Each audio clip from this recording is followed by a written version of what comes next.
أتعشقها أم رثيت لحالي فجئت تشاركني في السهام. هلو caafimaadku waa halbowlaha nolosha. qofkana haddii uusan caafimaad haysan nolol iyo farxad toona midna ma haysto. marka walaalayaal waa inaan dadka walaalaheena oo xanuunada ka cawanaya aan garab siinaa si ay niyaddu ugu qabowdo, talooyin fiicanna siinaa. maantay waxaan halkan ku soo gudbinayaa arrin iiga timid Gmail oo qof ka mid ah asxaabta channelka iga codsaday inaan ka soo hadlo.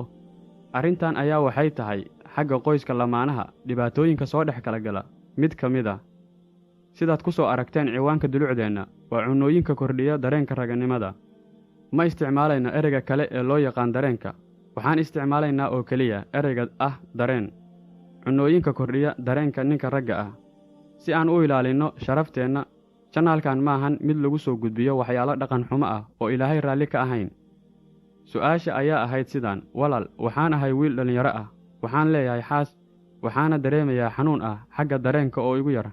xaaskayguna waa gabar iimaan leh oo weli waa igu qanacsan tahay. marka walaal, waxaan kaa codsanayaa inaad channelka noogu soo gudbiso sida loo xallin karo dhibaatadan i haysata oo kale. hagaag, waxaan walaalkeen u sheegaynaa marka hore inuu niyaddiisa dejiyo. waxaa muhiim ah inaad ogaato howlgabka dareenka in ay qof walba oo rag ah noloshiisa mar uun soo marto. waxaa kaloo muhiima inaad ogaato in ay arrintan ku meel gaar u soo marto ragga iyadoo ku xidhan xaaladda nafsiyadeed ee ay ku jiraan markaas. waxaa lagu qiyaasaa dhibka ugu weyn ee keena arrintan in ay tahay diiqadda ama walwalka ama isfahan la'aanta ama isku xumaanshaha lamaanaha soo kala dhex maro. dad badan ayaa isticmaala kaniini ay ku xoojinayaan raganimadooda sida Viagra oo suuq xooggan ku leh dunida marka laga hadlayo dadka la tacaalaya ciladan hamyarida, balse keena dhibaatooyin caafimaad oo qofka ku keeni kara dhimasho. xanuunada uu keena kaniinigan ayaa waxay kala yihiin wadna xanuun, madax xanuun daran iyo dawakhaad. aakhirkan haddii la joogteeyo wuxuu keeni karaa hamyari. halkan waxaan idinkugu soo gudbinayaa cunooyin ay tahay inaad isticmaasho kuwaasoo xoojiya awoodda raganimada hareerahaagana yaal oo subax walba aad heli karto. cunnada koowaad waa qaraha. cilmi baadhisyo badan ayaa daahfuray in qaruhu yahay cuntada u dhigmi karta kaniiniga Viagra. qaruhu wuxuu qani ku yahay sirtuline, maadadan oo jidhka ka caawisa inuu soo daayo xaddi badan oo arginine iyo nitric acid ah.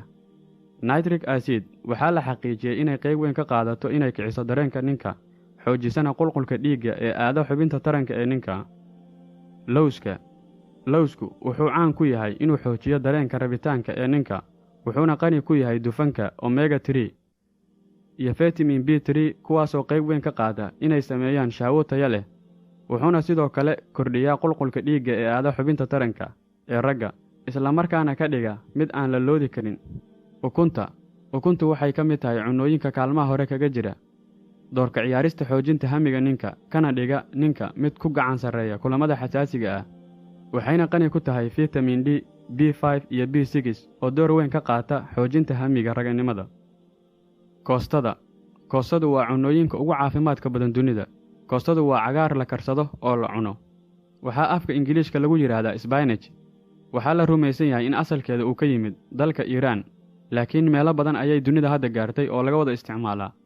koostada waxaa aad uga buuxa maadooyinka niacin, zinc, borotiin, vitamin A, C, E iyo K, vitamin B6, calcium, magnesium iyo potassium. waxaa ku yar dufanka iyo kolestaroolka. waa qudaar kulansatay nafaqo kala duwan oo jidhkeenna qaybihiisa kala duwan waxtar u ah.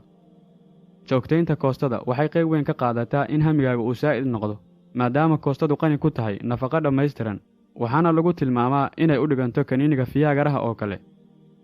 mooska waxaa ku jira dheecaan la yidhaahdo bromelium, kaasoo la rumaysan yahay inuu siiyo ninka awood dareen ah kuna hoggaamiya rabitaan galmo. sidoo kale moosku wuxuu qani ku yahay potassium iyo magnesium, kuwaasoo faa'iidooyin badan jidhkeenna u leh.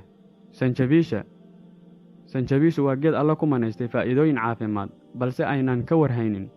sanjabiishu waxay qayb weyn ka qaadataa soo saarista shahwo badan oo tayo leh, waxayna qofka ka caawisaa in habdhiskiisa dareenka uu si fiican iskula shaqeeyo.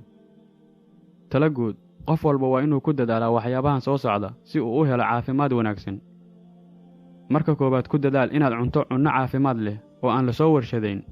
2. jooji isticmaalka sigaarka, jaadhka iyo wixii la mid ah. 3. Samee jimicsi joogto ah. 4. Walwalka iyo diiqada iska yareey. 5. Ku dadaal inaad hesho hurdo kugu filan. Waa walaalkiin Saki Cabdi Yaasiin oo idin dhahaya caafimaadku waa halbowlaha nolosha. Channelkana subscribe gareeya, videogana like sii. Mahadsanid walaal.